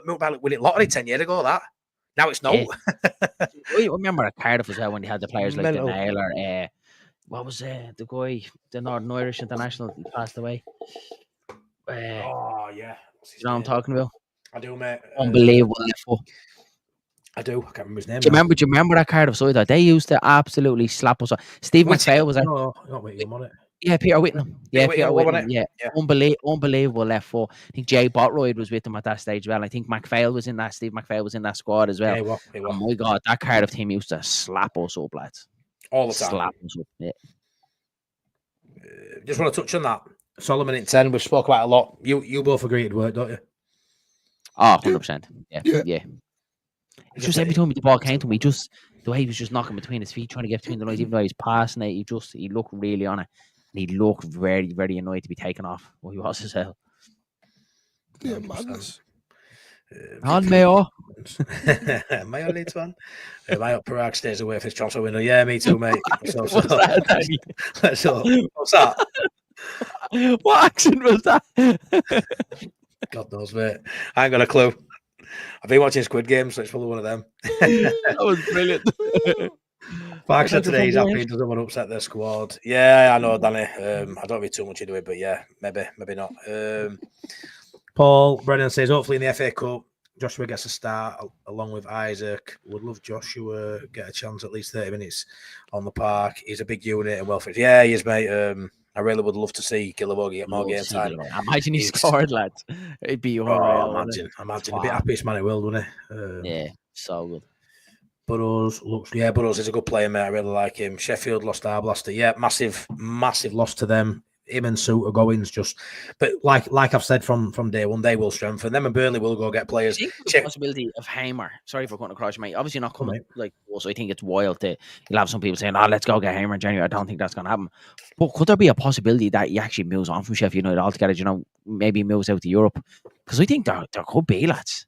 And that would be a massive blow to them. That would be a serious blow. I think if you think of it, one of the Ligue 1 clubs coming in for him, like it could even be possibly someone like a Marseille or someone like that comes in and gets him, like he'd be packed, gone, see you later, and that'd be a massive blow to them. Do you know what it is? It's with Hamer. He's obviously their linchpin, their main guy. Too talented for Championship. I'd say he's a Prem player or a top division player. It's all about how your form is and where your league position is in January, and they are on slide, Darren. If they lose again, if they drop out of that top 2, which Squeaky they could do it next game. If they end up 3rd, 4th, come middle of January, and someone puts a bid in for him, yeah, I mean, it looks that wild win to brings say that. them back into it as well, mate. Doesn't it? Because I start thinking Yeah. it was like Sunderland maybe after starting to fall away a little bit, that brings them straight back into course the it race does. as well, doesn't it? Of course it does. Straight up the arse of Sheffield United as well. So it's made for interesting reading, 100%. It really has, because we just need to play our game. That's the main thing. 100%, Dillo. I don't look too much at other people, but 100%. I mean, if we play to our potential, it doesn't matter what anybody else does, or it doesn't matter who anybody else signs. Does it, Dillo? I think we said it early on. I don't know. One of you said it wasn't me that said it, but the only team that can beat Leeds is Leeds. And we've seen that this season already, Dillo. Every time it sounds bad, and another fan of another side might look at it and go piss off. But every time we've dropped points, Millie a mistake, a slip by Solomon, Norwich road on giving a penalty away. You go through all the times you've dropped points, and I know, Miller. Every other team might be able to say something similar, but genuinely, the big games that we've dropped points in this season, there's been a big moment, and it's not been a class goal, a world class moment by them. It's been an error by us. And every team that we played against, home or away, have always changed up their style of play to, nullify us and take us out of our rhythm, and that's going to happen. It is going to happen this season, lad. Look at results like that in the weekend, and probably we'll lose another couple during the season like that. But over the course of the season, the quality that we have in the squad, I don't really see any. Does anyone kind of see anyone like major gone in January? I know we're kind of talking about Gelhardt, your possibility of your Bobers. He might try and force him up. Look, I don't see any of the big ones going. Like, I think Bar and ridiculous, but I just don't see Leeds wanting or even like entertaining any offers. No, I don't think they should. Like, if they had the heart in the right place, they wouldn't. And to be fair, they go out and get another 2, possibly 1 or 2 signings as well, because that was something that we missed out on last season. Like, lads, don't forget, like, if we had Tanaka last season, I think we would have went up. Yeah. Not solely on just Tanaka would be the one to get us promoted, but definitely for that midfield. Instead of Rothwell. Ampadu, Tanaka and Georgie, lads, that would have been ridiculous. Right, well, there you go. You hear it here. Go out and sign Rutter. Get him back. That's the best thing to do. He's gone. Adios. Yeah, you seen that Joe was saying Kamara could become that championship. Yeah, with Sunderland looking at him out there, which is wild, absolutely wild. What a piece of business that Leeds have done. Bottom before he was on pretend now he's on his way back to the championship again. It's about time we did some good business. It's about time. It'll be interesting to see what happens with our players, though, because like you say, we're all sort of looking at January, aren't we? Thinking about who we might bring in, but also thinking your Bamfords, your Geldats might go. But you make a good point there, mate. You've got your Tanakas, your Strauchs, Dan James, these people who are playing, really who are massively informed this season. Tottenham have been linked with Strauch and Dan James. It sounds wild, but is it wild when you think of how good they're playing at top end of the championship? Really? They've got money. They could go out. Them type of players, they still Postecoglou's style down to the ground. Pascal Strike, Bob, and centre half, massive as well. That's what he likes his wings as well. So yeah, well, he's not getting them. It's mad, isn't it? When you look at Ange at Tottenham, when you think they'll let us buy Rodon, because when you think, I know we talk about Strout there, but look at Rodon's recovery pace when they play such a high line. I can't believe Ange actually let him leave. Not saying he's got much choice. Levy does what he wants, but you look at Rodon and think they're absolutely decimated at centre half now. They've got Archie Gray playing there. If they'd have kept Rodon with a high line they play, because he's quick for a centre half. I haven't seen many quicker than Rodon, to be fair. I think that sports back line could have been Archie, Rodon, and Jed Spence. It's actually mental. It's actually mental, mate, that would even possible. Yeah, madness. Let's try and get through some of these comments because they're flying in. Thanks, guys. Stick a like on video. Please subscribe to both channels as well. Myself and all Leeds Bros. We much appreciate you being here. Thank you. Possibly Sunderland looking at Kamara. Yep. Richard gets Sunderland. Christian Letts says we should be the only team to beat Sunderland at home this season. Yeah, we should have been. Have they not lost at home this season? Are they unbeaten at Stadium Live? Is that what you're saying? I haven't looked. I don't know, really.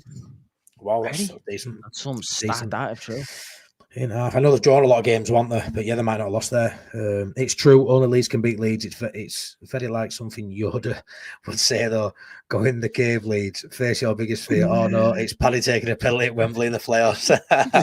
Honestly, if anyone's not seen my vlog, go back, mate, go back and watch my vlog. Honestly, when Paddy has that ball, I am going nuts. I can't help it. I am who I am. But yeah, I had a moment when I was like, do I upload this or not? And I was like, I'll just make it on thumbnail knowing that there's quite a few F-bombs in this video. You are who you are. What Martin said, don't stop being you, mate. Exactly, mate. I'll go all professional. Love you the way you are. That's all right. Paul Brennan says, all we have to do is try and maintain these top 2 places until May. Then we get promoted. Fingers crossed. It's a brutal league. And the matches come thick of us. Yeah, they do. I mean, is it a wild call, lads? Joe Wayman sticks his neck on quite a lot, and that's why we love him front and centre. I say we're not going to get beat at home. He says we'll be top of the league now and we won't drop out of 2. I agree. You said we're going to win the FA Cup. Exactly. Wild. Do you think we'll drop out of top 2 now, or do you reckon that's us? I know there's a lot of hard work to do, lads, but do you envisage us dropping out of that 2 now? If you're honest. I have to give me Leedsy way. Oh, no, Dillo. Oh, I don't see it. No, don't do it, Dillo. What, you think it's going to be like that, Dylan? We'll lose games. I think, Really? yeah, we'll swap. I think 11 flow for like an hour or 2, but we will drop it for an hour or 2. I don't think so. I think Matty's right. I think Sheffield United are in a bit of trouble. Their form have been great. The January window to be few sniffing around Hamer. He could go. I think it could be us. Burnley, Sunderland are definitely there with a shout as well. But yeah, it's fine. Can't see us falling down the top 2. It's very positive, lads. Can't see us falling down first, lads. I can't. Look at this. I don't think Rodon can do it in the Prem. He's never played a Prem game. So has he never played in Prem? I thought he played for Spurs. He's right. He has, hasn't he? I'm sure he's played in Prem. Definitely played for Spurs. Maybe not in the Prem. Has it been FA Cup games, European games, maybe? But it'd be interesting to see because he has. I'm sure he has when he signed. Definitely has. I'm sure he has. He'd definitely be playing for us when we go up, whatever you want to say. But I think he plays for us. If you know me, I think it's a when. I think we're playing Premier League football in bloody March. I'm that confident, mate. It's nuts. Joe Rodon's been a fantastic signing for Leeds. And what a Leeds Warrior side before self every time. Yeah, that's what I love about Joe Rodon. He really is. He is side before self. You know, he's not all glitz and glamours. He's just head down. You don't really know about him. He just does his job. We've got so many players like that, and we're so many just 7, 8 out of 10 performers. No egos really in that side. You know, your front men want to go win game, and there's always a little bit of egos in your front men. They need it really to be top players. But I think in that side, you look at it, and they're just all side before self. I couldn't have summed it up any better. A lot of them players are side before self. He made his debut against Burnley back in October 2020, and then he started his first game away to Chelsea in the November as well. So yeah, he's had a couple of appearances for Spurs. Fair enough. I thought he had. Look at that, Michael. Sunderland, Burnley and West Brom are the only unbeaten teams at home in the Championship, I believe. It's a sickening, isn't it? Because our home form is that good. I mean, they've obviously got a lot of draws. West Brom, Sunderland and Burnley draw merchants at times, aren't they? Whereas we sort of knock out all these wins at home. But that so lost to Burnley were just so irritating because we've got Burnley at the end of the month, lads. Away at the end of the month on Monday night.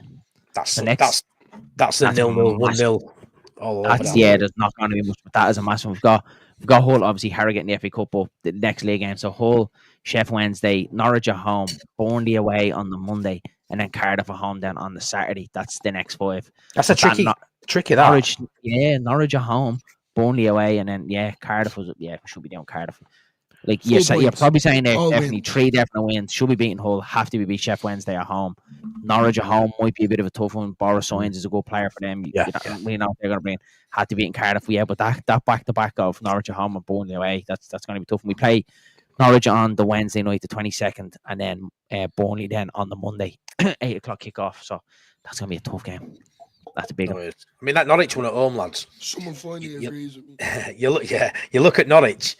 And they have some poor performances, but you know if they get it half right, they can turn it on any day. Can't like say Borja Sainz can win games as well. So as much as I look at the form table, 15, 16 goals this season. And he ain't even a striker. Fucking midfielder attacking it. I think he plays off left, doesn't he? And he's big and banging those numbers.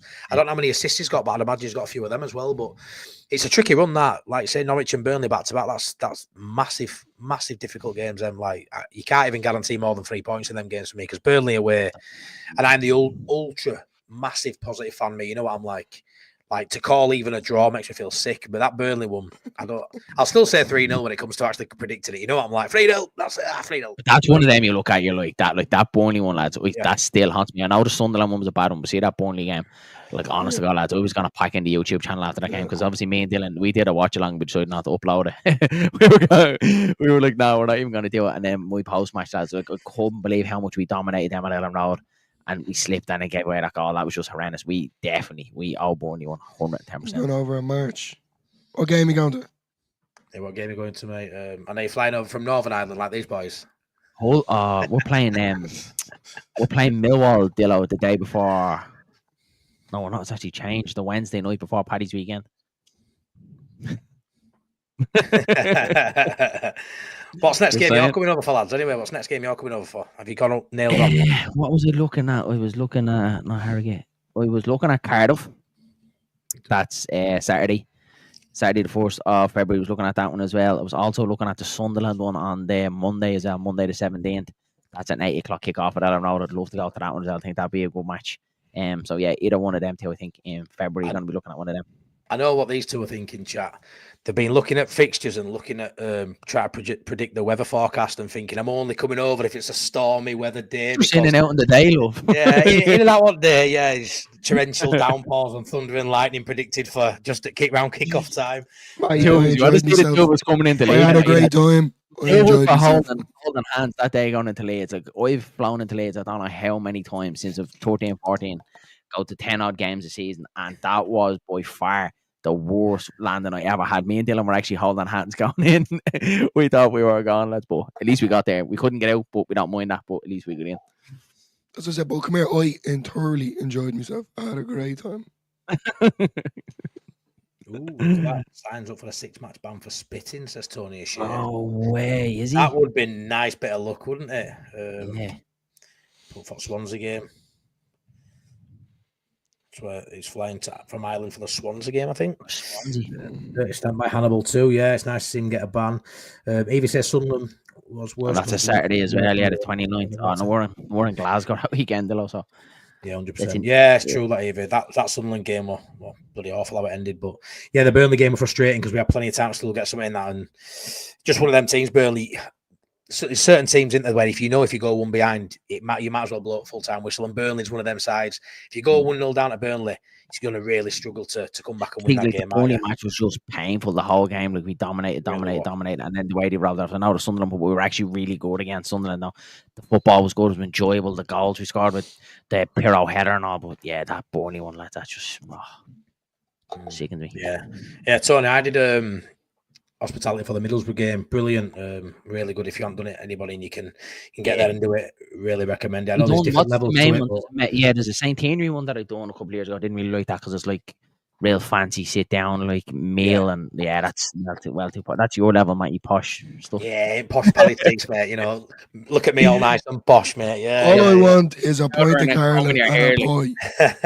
The Yeboah then after, I think it was in. Dylan was me and you, and Jesse Marsh was in charge. It was a Sunderland or Southampton game, and we did the Yeboah on a much better point than a point every day. Yeah, but I don't think it's worth it though, mate. But I was saying this with him, mate. Like, you look at it, and you go, we couldn't get tickets. We couldn't like it was one of them. It was Champions Travel at that time when we were in the Premier League, even when we were shit under Marsh. We just couldn't get tickets. Yeah, Champions Travel. Yeah, they do have decent prices for air on Leeds ones. If you catch it in time, you'd probably get it for probably 150, 200 quid, which isn't bad, mate. For like us traveling over to be guaranteed a ticket, you know what I mean? We don't have to go through the whole. How much? I don't remember. Probably 150, 200 quid. Yeah, that's all right. Yeah. No, not just to be guaranteed a ticket, you know what I mean? Peace of mind. Yeah. So yeah, you've got to when you're traveling that way, and when you're traveling, yeah, 100%. Especially when we were Premier League, that's what we've done it both times in the Premier League. Haven't done it in the Championship, but both times in the Premier League, we've had to do it. Yeah, Danny says the meals hospitality aren't big enough. I'd want seconds off it. Yeah, they're not, mate. They're quite fancy. When I went, it was like it's a little bit of chicken, some Dauphinoise potatoes, and some green beans. But I looked at it and I was like, yeah, this has got to be like a starter or a.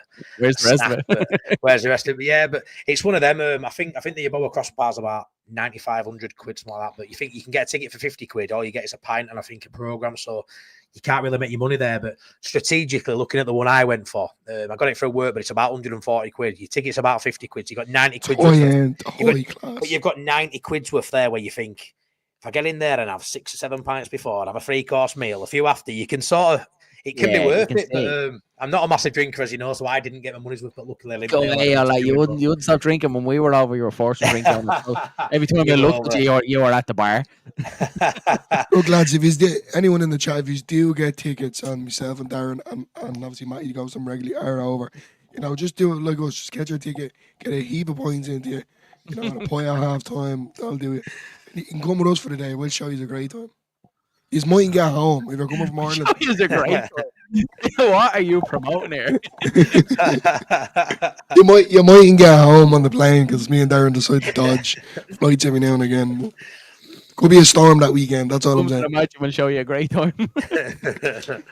Yeah, I need you guys just to come back over. So Missy will let me go to Moot again. I think special occasions for Moot because that was just that was a full day and it was absolutely mint. But say we went to Peacock beforehand and met Sean from Wilco White to check him out. But that was nice. But Peacock, but I'd like some music or something, mate. Would you yeah? I suppose if you're from Leeds, you want to just go have a pint and it's going. But like for most, we kind of want the whole, to build up the whole match day, the songs beforehand, get you up there, and the Mill Hall Arms is the best. But anyone in the chat that's from Leeds, you won't regret it. Go to the Mill Hall Arms before the match. Brilliant build up. Paul Wilson was in there as well. Mate, he was absolutely creaming himself when he walked in as well.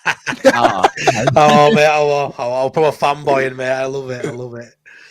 You say what you want, mate. When that Stuart Della song come on, mate, he lifted the roof off with that. He's unreal. But if you want the pre-match atmosphere, the Mill Hall Arms, you can. Anywhere, especially any Irish in the chat. If you haven't been there, go there. Unbelievable spot. The fact that I'm from Leeds, mate, and I've never been until you guys have come and took my Moot Hall that you did when you came over.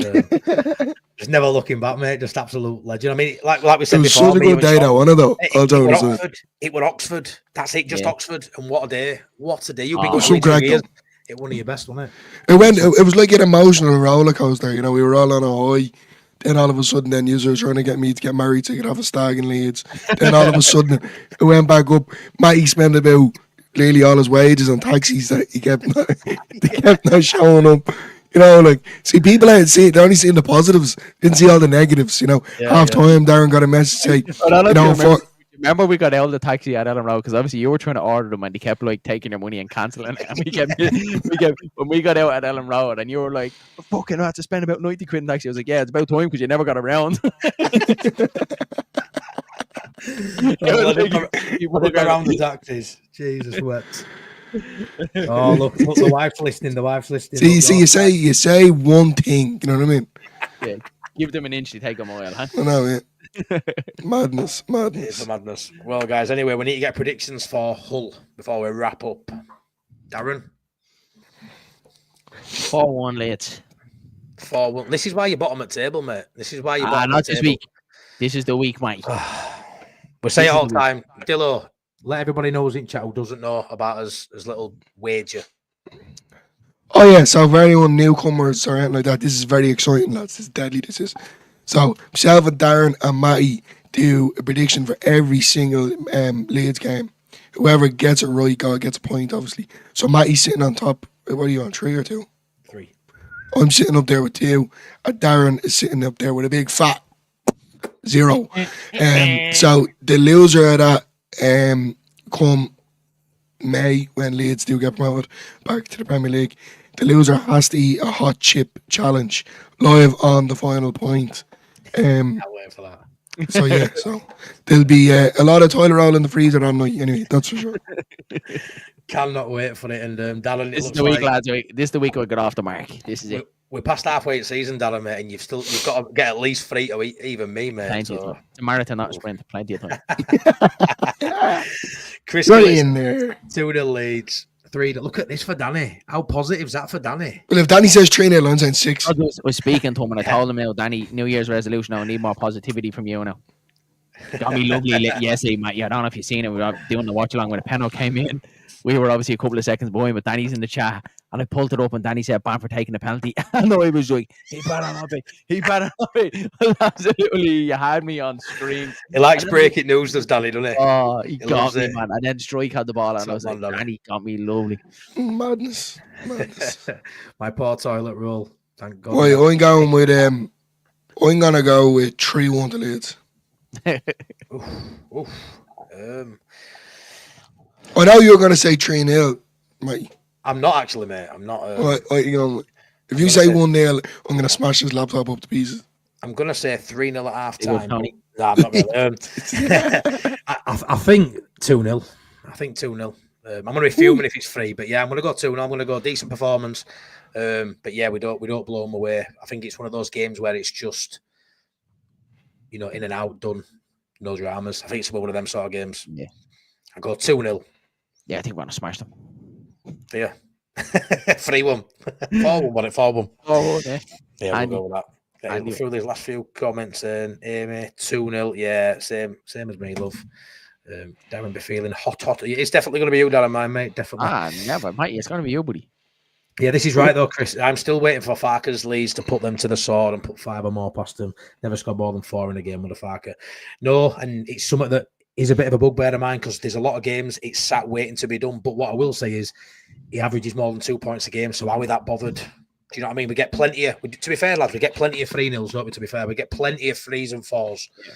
I don't know what I can moan about. That's when he always seems to shake it up, though, mate. Like if we are winning 2 or 3, that's when he does always seem to kind of shake it up. Then doesn't he? That's when he makes his subs and that. Yeah. Even Pirro, when he took Pirro off against Stoke, I said it to Dylan when we were watching it on Box Day. I would have loved Pirro to get a hat trick, and then when he took him off, like he never kind of gives that time to go win. But this is the weekend where we went 4-0. He won't be able to do it. I tell you what, lads, I think we'd get a 5, 6, or 7 if we started with Joseph, Ramazani, Nonto, and we were 3-0 up come 70 minutes, and then he brought the other ones on. It's because you've got the big guys sort of starting who hopefully get you that lead, and then you bring the other ones on who are fighting for shirts, and no one really pushes on apart from your Pinot. Yeah. It'd work if like that Derby game. If we'd have been 2 or 3 up in Derby game, then you bring your Pinots and your Solomons on. We probably would have put another few past them late on, but it's just not happening. But I just want to get your thoughts on this one before we go right quick, because he's mentioned it twice. Thoughts on Elvedi being linked? Any ideas? Seeing that, well, I've seen he was linked today. He's Brisha much in Gladbach. That's how you say it. But supposedly he can play centre half, and he can play fullback as well. So yeah, we have been linked to him as well. Supposedly Farke is keen on him. Sources have said that he has basically told the 49ers that this is who he wants, and he's free. I think he has a release clause in his contract as well. So, what's his position? He can play centre half and fullback as well. So potentially you're covering 2 positions. And Farke seems to like that, lads. He likes a player to cover 2 positions. So definitely a Farke-esque player anyway. I love that Chris is big jerk. I'll tell you what, the last Swiss international that could play centre back and right back was Berardi. Yeah, I'm more like you, Sean Ely, though. I don't know if he's good or not, but if he's good on Champion Manager, it's good enough for me. If he's got a 90 pace on FIFA, we'll have him. It's one of them. 10 million euros, apparently. But yeah, we'll leave it at that, guys. It's been popping off in chat. It's been a brilliant final pint. This much appreciated. But please stick a like. Please go over and check out all of these bros. Yeah, love them a bit, and you'll love them a bit too if you don't know who they are. If you don't know who they are, then what the frig have you been doing with your life for these last 4 months? But it's been brilliant. Absolutely love it. Really enjoyed that. And thanks to everyone in the chat. Absolutely really brilliant. Good, final point, yeah. Everyone take care. What have you got coming up tomorrow, guys? Just so everyone knows. We're not back to work till Monday, that's for sure. Woohoo! We have the match build up tomorrow ahead of Hull. We have that about 8 o'clock tomorrow. So if you're free, pop in for that and give us your chance. We'll be doing a little bit of dissecting of Hull City where they could potentially hurt us, which they won't because we're going to win 4-1. But yeah, pop in for that one. We'll be having an L chinwag about that. So yeah, tomorrow night at 8 o'clock. And then we'll be on our watch along then, obviously on Saturday at 3 o'clock as well. So you're more than welcome to join us for that as well. Legend. Get yourself over there. Thank you so much, everyone. Take care of yourselves. Hopefully 3 points on Saturday coming our way. Take care. Thanks a lot. Cheers, lads. Thanks, Emil. Bye-bye.